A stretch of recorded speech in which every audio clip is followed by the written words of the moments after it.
आज राष्ट्रीय मतदाता दिवस है। सोचिए ईवीएम को लेकर जिस तरह से विवाद है, उसके बाद कई लोग आरोप लगा रहे हैं कि बहुत सारे दलित, पिछड़े, आदिवासी और किसान का मतदाता सूची में नाम नहीं है। 23 जनवरी को ही चुनाव आयोग ने नई मतदाता सूची लिस्ट जारी की है। आप लोगों से गुजारिश है, जो लोग डिजिटली बहुत मजबूत हैं वो सोचिए इस देश में दलित, पिछड़े, आदिवासी, किसान समाज के लोग हैं, किस तरह से इनके साथ कॉन्स्पिरेसी हुई। जब देश में संविधान लागू हुआ, वोट की ताकत मिली, तो शुरुआत में इनको वोट नहीं गिराने दिया गया। SC ST के रिजर्व सीट पर लोग अपने मजदूरों को, नौकरों को चुनाव जिता रहे थे। उसके बाद पिछड़े कर्पूरी ठाकुर, जगदेव बाबू, बाबा साहेब के सपनों को आगे बढ़ा रहे थे। रामस्वरूप, महामाना रामस्वरूप वर्मा जैसे लोग आए, उन्होंने सोशल जस्टिस की लड़ाई को आगे बढ़ाया और तब जाकर कर्पूरी ठाकुर, जगदेव बाबू जैसे लोग, करुणानिधि जैसे लोग राजनीति में आए, लालू यादव जैसे लोग, मान्यवर कांशीराम साहब, सोनेलाल पटेल, ऐसे लोग राजनीति में, और तब जाकर दलित, पिछड़े, आदिवासियों को वोट डालने लगे। तब जाकर इस मनुवादी मीडिया ने नया परपंच रचा कि राजनीति का अपराधीकरण हो रहा है। जब लालू यादव का दौर था, जब मान्यवर साहब का दौर था, जबकि दरअसल राजनीति का अपराधीकरण नहीं हुआ था, राजनीति का पैसाकरण हो गया। आज भी राजनीति का पैसाकरण हुआ है। कांग्रेस, बीजेपी और तमाम सवर्ण दल जो है वो जनाधार वाले दल नहीं है, ये पैसे वाले दल है। जनाधार वाले दल तो Sapa, Baspa, RJD, JDU, JMM जैसी पार्टियां हैं, DM की जैसी पार्टियां हैं।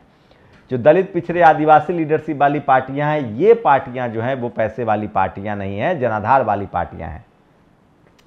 लेकिन ये मनुवादी मीडिया कैसे कैसे षड्यंत्र रचती है। सोचिए, पहले इनको इन लोगों ने अपराधियों की पार्टी कहा, फिर इन लोगों ने इनको जातियों की पार्टी कहा। जबकि सोचिए, मैं एक एक बात क्लियर करूंगा मतदाता दिवस पर, आपको सचेत रहना जरूरी है। पहले इन्होंने इनको अपराधियों की पार्टी कहा, जबकि राजनीति का अपराधीकरण नहीं होता। जब राजनीति में SC ST OBC, किसान कम्युनिटी के लोग, बहुजन समाज के लोग, अल्पसंख्यक समाज के लोग, चौधरी चरण सिंह प्रधानमंत्री बनने लगे, तब यही मनुवादी मीडिया, जो कांग्रेस की मीडिया थी, ये कहती थी कि ये लोग अपराधियों की पार्टी चला रहे हैं, जबकि राजनीति में पैसाकरण हो रहा था। जनसंघ, कांग्रेस और तमाम सवर्ण दलों के पास पैसा था, ये लोग गरीब थे।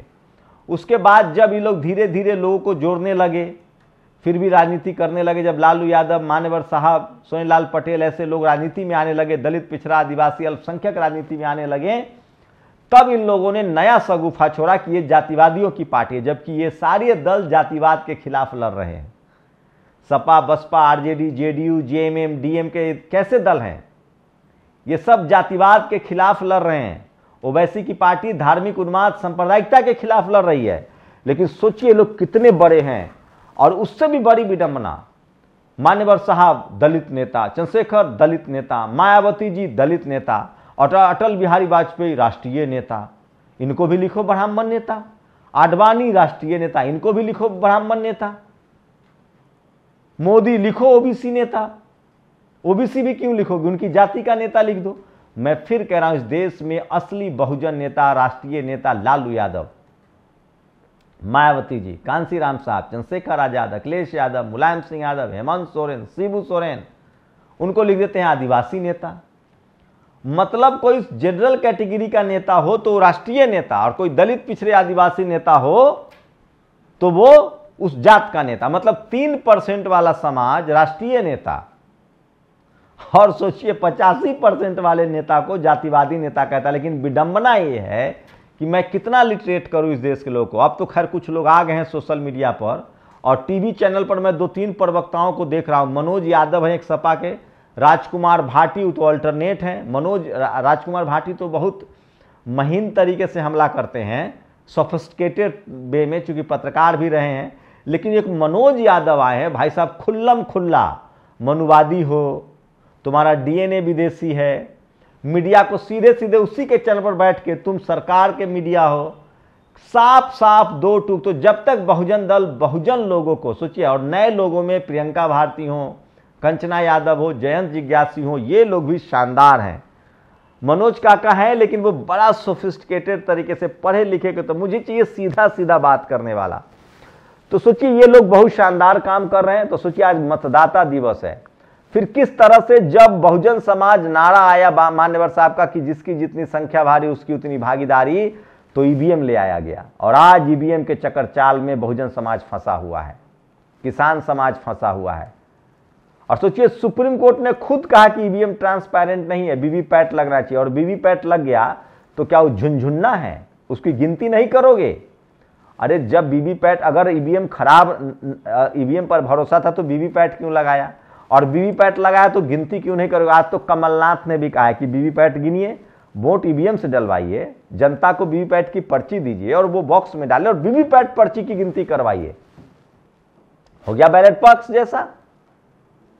सोचिए इस देश में कितनी कॉन्स्पिरेसी। अब उसके बाद अब नई कॉन्स्पिरेसी थ्योरी आई है, जानबूझकर दलित, पिछड़े, आदिवासी, अल्पसंख्यकों का नाम कटवाया जा रहा है। खुद जो ईवीएम को लेकर आंदोलन चला रहे भानु प्रताप ने कहा कि 11 लाख मुस्लिम और दलित मतदाताओं के नाम कटवा दिए गए हैं, जो बैकवर्ड समाज के हैं, शेड्यूल कास्ट के हैं। इसलिए 23 जनवरी को नया जो है वो जारी हुआ है।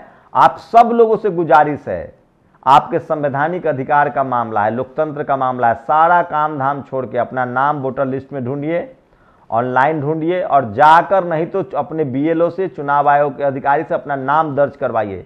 जितने बहुजन समाज के लोग जो 18 साल के हो गए हैं, आपको जाके अपना नाम दर्ज कराइए। जितने बहुजन समाज के SC ST OBC अल्पसंख्यक समाज के लोग हैं, जानबूझकर बड़ी कॉन्स्पिरेसी हो रही है, अपना नाम दर्ज करवाइए। और आज राष्ट्रीय मतदाता अधिकार दिवस है। मैं फिर कह रहा हूं, आपको जो भी मिल रहा है लोकतंत्र की वजह से मिल रहा है सबसे, और इसलिए मेरा वोट, मेरा भविष्य, मेरे देश का भविष्य। सभी देशवासियों को राष्ट्रीय मतदाता दिवस की हार्दिक बधाई। हम सब देश के विकास हेतु अपने अमूल्य मत का प्रयोग करें एवं लोकतंत्र को समृद्ध एवं मजबूत बनाने में सहायक बने, इसके लिए ढेरों बधाई। स्वामी प्रसाद मौर्य और चंद्रशेखर आजाद, 2 लोगों ने मतदाता दिवस की बधाई दी है। तो आप बिल्कुल, अगर नेशनल दस्तक के लगातार दर्शक हैं तो मतदाता दिवस पर अपने नाम को जरूर क्रॉस चेक करें, पता करें आपका नाम है कि नहीं, और नहीं है तो उसको ऐड जरूर करवाएं। बहुत जरूरी काम है ये, बाकी काम बाद में। 2024 का चुनाव भी आ रहा है तो अपना नाम मतदाता सूची में जरूर डालें। आपकी एक वोट की बहुत कीमत है, एक वोट से सरकार बनती है, सरकार गिरती है। आपके बच्चों के लिए, आपके बच्चों के भविष्य के लिए, लोकतंत्र के लिए, संविधान बचाने के लिए, डेमोक्रेसी बचाने के लिए, मजबूत भारत के लिए आप वोट जरूर करें। और मतदाता सूची में वोट तभी करेंगे जब आपका नाम होगा। मनुवादियों की बड़ी कॉन्स्पिरेसी हो सकती है कि आपका नाम न डाला जाए, इसलिए अपने नाम को जरूर क्रॉस चेक करें, जरूर डालें। आज की बड़ी खबर है। और इस देश में लगातार सोचिए, बाबा साहेब जब एक बार संविधान सभा से निकल रहे थे तो इस तरह से मैंने सुना है, तो किसी ने कहा कि बाबा साहब आज बहुत मुस्कुरा रहे हैं। तो उन्होंने कहा कि हमने आज अपने समाज के लोगों को वोट का अधिकार दे दिया। उसने कहा कि वोट खरीद लेंगे। बाबा साहब ने कहा कि हमारी नस्लें कभी तो जगेंगी, कभी तो पढ़ेंगी, सबको मौका मिलेगा। और लोकतंत्र की चक्की ने 75 साल में इतना महीन पीस दिया है कि जननायक कर्पूरी ठाकुर को भारत रत्न मिल रहा है। मैं फिर कह रहा हूँ, लोकतंत्र पर भरोसा रखिए, संविधान पर भरोसा रखिए। लोकतंत्र की चक्की महीन पीसती है, जब तक रहेगी पीसती रहेगी, और एक दिन बहुजन समाज को उसका हक अधिकार मिलेगा। क्योंकि एक वोट की ताकत ना होती तो आपके हिस्से में कुछ ना आता। इसलिए राष्ट्रीय मतदाता दिवस पर आप सब लोगों से गुजारिश है कि बाबा साहब के सपनों का भारत, और बाबा साहब ने क्या कहा है, संसद की तरफ देखो। चौधरी चरण सिंह ने क्या कहा किसानों को, एक नज़र खेत में, एक नज़र संसद पर। फूले पेरियार अंबेडकर ने क्या कहा, तो बाबा साहब ने क्या कहा, मान्यवर कांसीराम ने क्या कहा था, वोट से लेंगे CM PM, आरक्षण से लेंगे SPDM, वोट हमारा राज तुम्हारा, नहीं चलेगा नहीं चलेगा। तो अंतिम हमारा हथियार है वोट, संविधान बचाने का, देश बचाने का, अपने संवैधानिक अधिकार बचाने का। नहीं तो आपको जो समाज चपरासी नहीं बनने देना चाहता है वो चीफ मिनिस्टर बनने देगा। इसलिए अपना नाम सुनिश्चित कराइए कि वोटर लिस्ट में है कि नहीं। शुक्रिया। नेशनल दस्तक की आपसे गुजारिश है कि अगर इसको बचाना चाहते हैं तो नेशनल दस्तक को सब्सक्राइब करने के लिए रेड कलर के सब्सक्राइब बटन को दबाएं, फिर बेल आइकन की घंटी दबाएं। नेशनल दस्तक को बचाने के लिए बहुत जरूरी है कि हर खबर को शेयर करें, लाइक करें, कमेंट जरूर करें।